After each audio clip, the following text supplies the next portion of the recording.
মেয়ের জন্য এখন তৈরি করব হচ্ছে স্মুদি। দেখো নিয়ে নিয়েছি, এটা হচ্ছে কিশমিশ, বাদাম, এটা হচ্ছে কাঠবাদাম যেটাকে আমন্ড বলে, এটা হচ্ছে কাজু, খেজুর, আর সাথে দেব হচ্ছে একটা কলা। এটাকে এখনও ছাড়াইনি। চলো এটা মিক্সি বাটির মধ্যে নিয়ে নিই।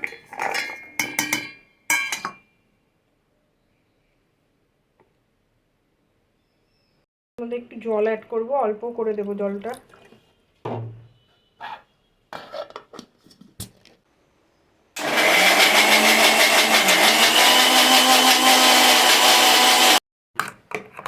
আমি এটার মধ্যে দুধ দিই না, কেননা মেয়ের দুধ খেয়ে সহ্য হয় না, যার জন্য দুধ দিই না, এটা জল দিয়েই করি। ডাক্তারই বলেছে এরকম করে খাওয়াতে। বিভৎস টেস্ট হয় খেতে। চলো এটা মেয়েটাকে এখন দেব। চলো রেডি হয়ে গেছে, এটা এখন মেয়েকে দিয়ে দিই।